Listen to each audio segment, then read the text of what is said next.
Welcome from the Mobile World Congress 2015, where we have the brand new Samsung Galaxy S6 Edge, the S6 also here, where the hardware is basically similar, but the display, as you can see, of course, here in the Edge has on both sides here this nice little bend in it, and then of course you have the iPhone 6, which one we want to compare it, because this is of course the main competitor here against the Samsung Galaxy S6. So beautiful devices, all three, but of course there's some similarities, some differences. Like for example, we have here a 5-megapixel camera built in, here only a 2-megapixel camera.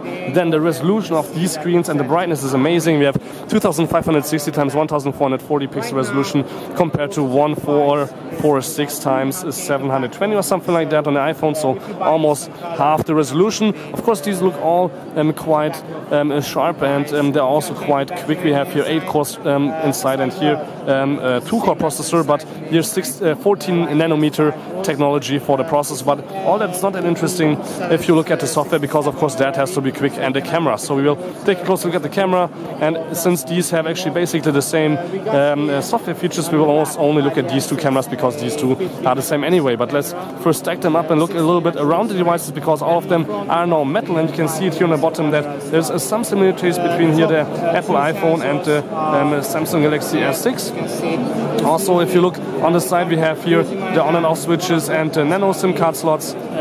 If you look at them on the top, you will see that the Samsung ones have infrared built in, so that's again quite nice. I love infrared to control my hi-fi system at home. Apple of course doesn't have anything on the top.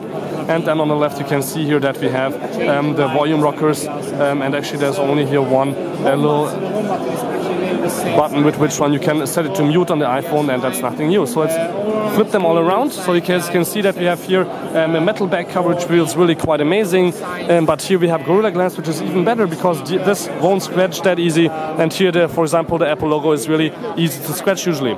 Also 8-megapixel camera and 16-megapixel camera, which means of course Apple is again, or Samsung is a little bit better. And also here a flashlight that's regular on a high-end smartphone, but we have here also the reader for our heart rate. So again, metal design, but 50% stronger metal on the Samsung devices than on the iPhone, so maybe these are not that easy to bend. So let's flip them all around again, and then we can check out a little bit here what's inside, like as I said, the camera. And we won't compare actually much else, except for of course the battery is 1900 milliamp here, and then we have 2600 milliamp in this one, so maybe the Samsung will last a little bit longer. But actually in terms of size, of course the screen 5.1 inches versus 4.7, you can see the size is almost about the same on the phones, but Samsung has a much bigger screen, as you can see here, especially if you just really hold them next to each other, which is quite amazing that they fitted this big screen in this small device. So again, as I said, let's start here with the camera.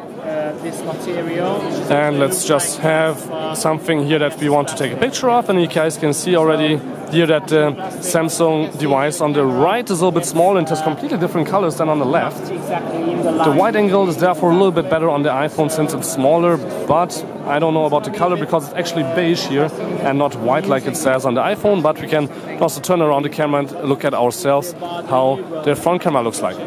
So the front camera, here on the back, again you can see here that the wide angle is a lot better on the Samsung Galaxy S6 or S6 Edge. On the iPhone S6 or just iPhone 6, I'm much bigger. That means that the wide angle is not as good, but the speed on both is really also quite good. But it's still a pre-production device, that's why it's a little bit flickering around, so don't worry about that.